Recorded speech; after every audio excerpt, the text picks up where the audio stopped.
With the Eden Project in shambles, many of the angels dedicated to it had returned to their regular duties, save for the few who continued to stand guard.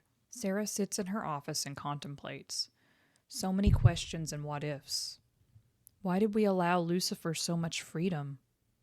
Did Lucifer have ill intentions for them from the start?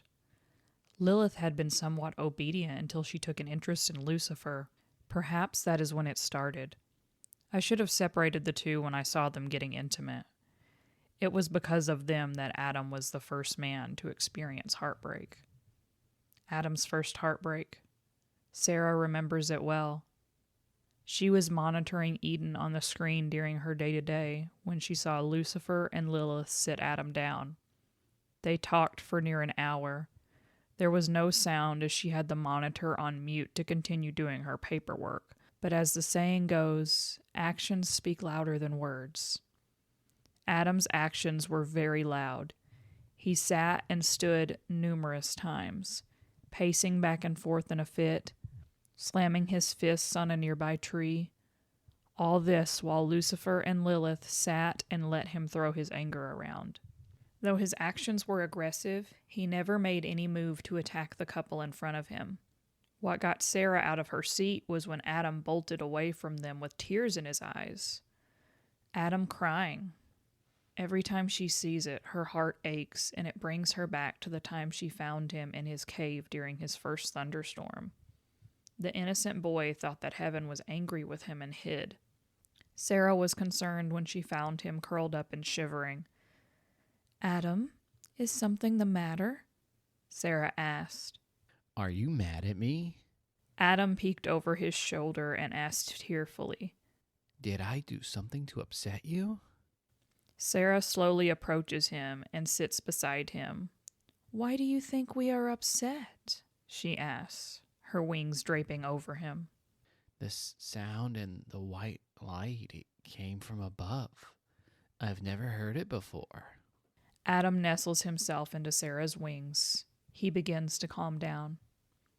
Sarah chuckles and ushers him closer.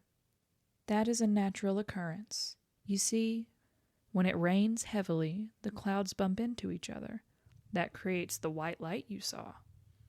Sarah explains, while not totally accurate, was accurate enough for him. "Do you have a name for it?" A name? Adam asks, looking puzzled. "Yes, remember? You are to name everything." Adam ponders as he crawls out from under her wings, his curiosity once more taking over. He stands by the entrance of the cave as he looks out. Another bolt of lightning can be seen. Lightning. I'll call that white light from the sky lightning, Adam declares. Sarah smirks, feeling proud, like watching a baby take its first steps. "And the sound?" she asks. Thunder. Lightning and thunder. Adam smiles, feeling proud that he named even more phenomena. His smile was short-lived as another loud thunder can be heard. In time, Adam would grow to not fear it, but for now, he was very much scared. He quickly retreats to Sarah's side and hugs her. Mom, please stay. Adam begs with pleading eyes as he looks at Sarah. "Now, Adam, I've already told you that I'm not your mother," Sarah explains. She sees Adam's face fall. Sarah wasn't sure why seeing him sad made her ache, but regardless, she reaches out and pulls him in and wraps him in a wing hug. "Don't worry, I'll stay with you today." Adam relaxes in her hold and nuzzles up to her, burying his face in her neck. Sarah smiles as she gently strokes Adam's head and caresses his back, lulling him to sleep for the rest of the night. Even the loudest thunder wouldn't wake him. Sarah had not realized it then, but she wished that night had lasted longer. Holding her son, Adam, had made her feel complete. Sarah snaps out of her memories and rushes out of her office to Eden. Upon entering, she saw Lucifer and Lilith at the same place she had seen on the monitor earlier. Ignoring that, Adam was her priority. She flew straight to his cave, which was now more furnished with furniture that he had invented. She peeked into the cave and saw him lying on his makeshift bed he had fashioned out of leaves and cotton. She neared him, and she could hear muffled sobs coming from him. "Adam?" Sarah whispered. Go away, Sarah. Adam curtly replied. Now that was not how Adam usually greeted her. Normally it would be with a smile and a hug. She wouldn't have her son, Adam, changing that routine anytime soon if she could help it. She wouldn't admit it, but hugging Adam had always been the highlight of her visits. Sarah walked over and sat beside him. Adam tried to scoot away, but Sarah wasn't having any of that. She forcefully picked him up and plopped him down on her lap. Grabbing his face, she forced him to look at her in the eyes. "Tell me, Adam, what happened?" Sarah demanded. Adam struggled to get free, but Sarah had a strong grip on him. With her wings wrapped around him, he wasn't leaving any time soon. Adam sighed in defeat, explaining what happened. Lilith and Lucifer had sat him down to talk about their relationship. Lilith loved Adam, but not in the same way that Adam loved her. There was love, but it was similar to a sibling form of love. Sarah was puzzled. When they created Lilith, she was perfect in every aspect. She had to be, for she was to be Adam's equal, so the two of them should have gotten along like soulmates. Instead, problem after problem seemed to keep cropping up. It ranged from small issues like what to eat to why is Adam the only one allowed to name things? While they were created equal, they weren't meant for the same duties.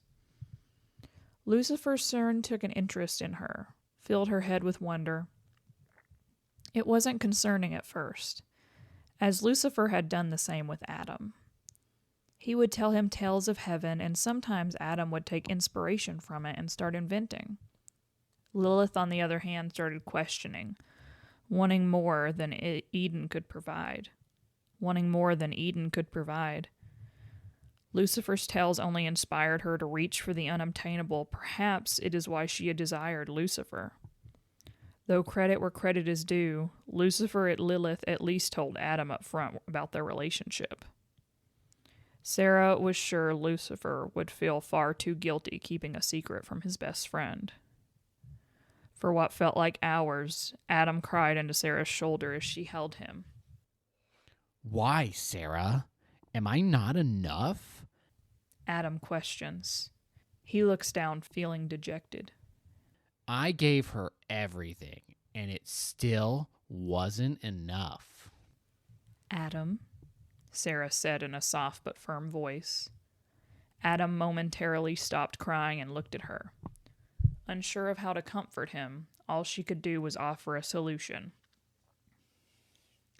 "I promise we will fashion you a new wife, one who will love and cherish you for who you are and will never leave you." All Adam could do was nod and continue to cry his heart out. Please, just for today, stay. Adam pleaded. He hated being alone, and right now he needed someone with him. "Okay, Adam, I'll stay," Sarah whispers in his ears, assuring him that he won't be alone on this sad occasion. She felt Adam's arms tighten around her, afraid to let go. She gave him another kiss on the forehead as he slowly lulled to sleep in her arms. Gathering some angelic power in her hand, she pressed her palm towards his forehead, the power ensuring he stayed asleep for what was to come next. Once assured that he was in a deep sleep, her hand reached down towards his chest area, and with a sickening crunch, a rib was removed. Soon, Adam would have a new wife. For a whole day, their bodies lay flat against the crater they created with their impact. The pain of falling had been immense. Lucifer and Lilith find themselves crashing into a barren wasteland devoid of life. As far as the eye can see, there is only brimstone and stale air.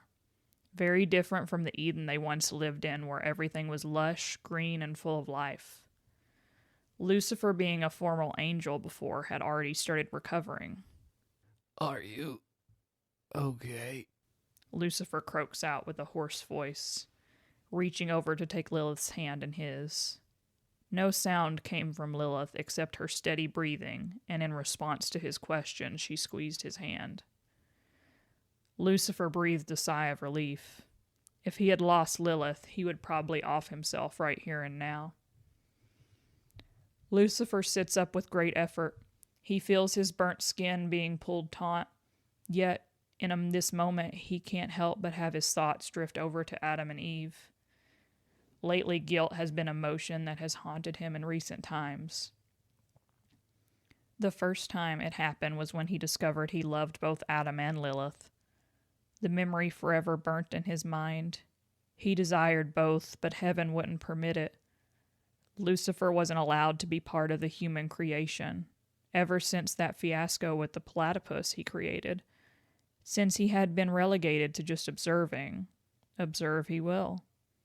He saw Sarah and the other angels gather the dust from the earth and shape its form.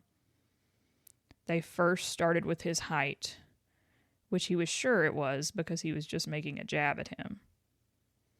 While it's not as tall as Sarah, he towered over most others. Chestnut brown hair followed with a lithe-toned body. The first man was gorgeous. But what sealed the deal for Lucifer were the final touches. His eyes. A beautiful golden shine. When Lucifer locked eyes with the man, he wanted nothing more than to cuddle up against him and stare into those eyes.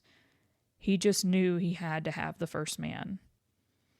After Adam was created, the angels placed him in Eden. Sarah would be the first angel he sees, while the others, including Lucifer, stood back. When Adam woke up for the first time, he had trouble moving. Unsure of where he was or what he is, he sits up, and just a few feet from him stood Sarah. Like a newborn toddler, he wasn't sure where he was going. He could move, but he didn't know how to walk. Sarah, seeing him struggle, stepped forward and took his hand in her own. Thanks to natural curiosity, Adam learned fast. Over the next week, Sarah would teach Adam how to walk, eat, and talk. Once he had sufficiently learned enough, Sarah gave him his task, a warning to stay away from the forbidden fruit. This left Adam free to explore Eden, and over the next 3 days, he went around giving names to everything in sight, even those out of sight. Nestled on a nearby treetop was Lucifer. He still couldn't get over how gorgeous Adam looked and how gentle and caring he was with the animals around him. While interacting with the humans was not outright banned, it was highly discouraged. Of course, to Lucifer, he didn't care, so as long as he was allowed, he was going to take advantage. It's time he introduced himself with an introduction befitting that of an angel. Lucifer spreads his 6 wings from up high, descends towards Adam with a bright glowing light he manifested above him. Greetings, Adam. Be not afraid, Lucifer bellows. for I come. Lucifer was quickly interrupted by the first man when he jumped and reached up to Lucifer, picked him up by the shoulders. Wait, what? Lucifer questioned before he was spun around in circles. Lucifer was still reeling from being spun around like that, trying to regain his bearings. You look very much like one of the birds I named earlier. Adam pondered. I got it. I'll name you Cockatiel. Lucifer finally regaining his senses and jumps away from Adam. I have a name, and I'm an angel. My name is Lucifer, Lucifer declares as he straightens his robe. Adam looks at Lucifer, continuing to study the new angel presented before him. Do all angels have names? Yes, all angels have names, Lucifer states. You didn't name Sarah after all. That is true. Adam didn't name Sarah, so all the angels had names. He made a mental note of that. So, why are you here, Lucifer? Adam asked. Lucifer is the second angel he had seen since Sarah. I'm here to check up on you and your progress, Lucifer replies. Excitement soon washes over as Adam immediately grabs Lucifer's hand and starts showing him around the garden and everything he has named. So much curiosity, wonder, and amazement shine in the first man's eyes. And while he has already seen what the garden has to offer, it feels like a new experience all over again. As they continue their tour, Adam eagerly introduces Lucifer to every corner of the garden, from the towering trees to the bubbling streams. With each discovery, Adam's joy seems to deepen, and Lucifer can't help but be swept in the excitement of it all. Then came the most exciting part for Lucifer. They had come upon a lake, and swimming in it was Lucifer's first creation. Adam waded into the water and gently picked up the small yellow animal. He presents the creature to Lucifer, which he sees nuzzling itself into Adam's hand. I call this one a duck. It is so cute. Adam can't help but coo at the little creature in his palm. Lucifer can't help but find the whole scene adorable. To think one of his creations would spark so much joy and amazement in someone, instead of the usual irritation and annoyance from his fellow angels. Lucifer reaches out and begins to ruffle the first man's hair. At this action, Adam gives Lucifer a puzzled look. What are you doing? Adam asks. I'm petting you, just like how you pet that little duck. Lucifer smirks. Adam is fascinated. This is a new feeling. His face feels warm. There is a comforting feeling of safety and love. He likes being petted. Perhaps if he shows Lucifer more, he may continue to pet him, and maybe one day Sarah will also pet him. From that day forward, Lucifer would visit the garden nearly every day, always seeking out the first man who seemed to always discover or invent something new. And at night, Lucifer would tell Adam about his time in heaven and share stories with him as they cuddle in his cave. Lucifer could never take his ocean blue eyes off Adam's golden ones. Lucifer snaps out of his memories. He looks towards Lilith, who remains unconscious. In this moment, Lucifer needs to be strong. He may have lost Adam and Eve, but he'll be damned if he loses Lilith too. She needs him and he needs her. He releases her hand and crawls out of the crater they made. His wings are healing, but it will take months or maybe more before they are back to their original strength. Fortunately for Lucifer, he retained some of his angelic powers. While they may rule over nothing, for now, they will be the king and queen and dictate their own future. Adam and Eve had no time to think. They needed to find shelter, and soon. While Adam had insisted sleeping outside would be like an Eden, Eve knew of the dangers that this world possessed. They had been walking for hours before they found a cave that would suit their needs for now. Eve plopped herself down on the floor, exhausted from the trek, blisters now adorning her feet. Adam already feeling the pangs of hunger, and knew Eve would feel it soon too. Gathering food and water should be easy. He had done it lots of times back in Eden. Adam moved to leave the cave, and as Eve noticed Adam doing so, she shot up to her feet, ignoring the pain, and hugging Adam from behind. "I'm sorry, Adam," Eve shouts as she tightens her grip. "Please don't leave me." Sorry. Why? Adam questions. He turns around and wraps her in a tight hug, trying to assuage whatever fears she had. "I'm sorry for getting us kicked out of the garden," Eve sobbed. "I'm sorry I listened to Lucifer and Lilith." Eve? He cupped her face and gently made her face him. I don't blame you for listening to Lucifer and Lilith. We both thought we could trust them. Adam caressed her cheek and wiped the tears from her eyes. I love you, Eve. I chose to leave the garden for you, and I don't regret it. I am upset that you ate the apple, yes, but I don't blame you. Adam assured her. He planted a soft kiss on her lips and pressed his forehead to hers. I promise I will love you till death do us part, he whispered in a loving tone. This is good. Adam forgives her, and best of all, he declares his love for her to be everlasting till death. She swears to all that she will love him with all her being. Then why are you leaving? Eve asked worriedly. I'm going to gather food for us. Aren't you hungry? Adam replied. Just as he asked, Eve's stomach grumbled. She quickly wrapped her arms around her stomach in embarrassment. Adam quietly chuckled at her cute reaction. She wanted to go with him, but her legs were beyond exhausted. I'll be back soon, Adam said, turning and proceeding to exit the cave.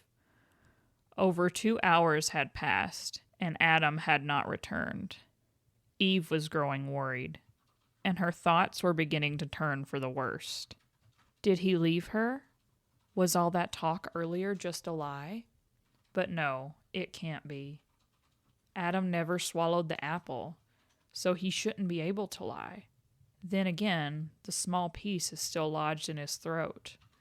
Perhaps it made its way down. No! She needs to find him. She needs him. She won't let Adam leave her. Eve! Adam called out as he rounded the corner and entered the cave. Eve wanted nothing more than to jump on him, but when she saw how bloody he was, and with a wolf carcass over his shoulder, her mind paused for a second before she shouted, What happened? Adam dropped the fruits he was carrying and placed the wolf down in front of her. Eve, please help him. She walked over and inspected the clearly dead wolf's body. The head of the wolf had been bashed in by something blunt. I don't understand. I was gathering fruits when I saw this wolf. I wanted to pet him since he looked so much like Wilfred from Eden, but he growled and lunged at me. Adam retold what he experienced with a panicked voice. He wouldn't stop trying to bite me, so I grabbed a rock and hit him. Adam was sobbing, and Eve could do nothing but hug him, letting him rest his head on her chest. I'm sorry, Adam, but the wolf is dead, Eve stated bluntly. Adam's hold on Eve tightens. Shh, shh, shh. It's okay, Adam. You didn't have a choice, Eve whispers as she comforts her husband. We're in a new environment, and we only have each other to depend on. I'm the only one you can trust. I will never leave you or harm you. Eve picks up one of the mangoes that Adam dropped and brought it up to his mouth, gently urging him to eat. Adam was still reeling from what happened and couldn't bring himself to eat. Soon Eve started humming a soft tune, a melody that Adam had heard countless times in Eden from her, and it only served to relax him, reassuring him that he was safe here with Eve. With that, he slowly began to eat the mango offered to him. Over time, Adam began to hunt more animals, a practice he called hunting. He would bring back any he killed, skin them, and Eve would then cook the hunted animal and tend to the fields. In his spare time, his curiosity was still ingrained in him, so he would go out exploring, much to Eve's dismay, though never far from where they resided, and invent what he could. The cave was sparsely furnished, and their life seemed to be getting better.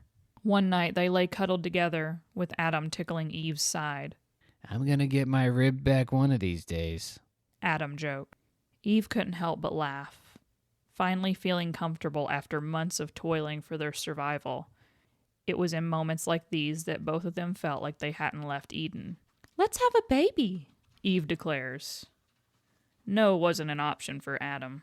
That night, Eve stopped holding back and ravaged Adam in a way she had only dreamed of ever since eating that infernal apple. As for Adam, he was completely drained that night, though he did hope for more tomorrow.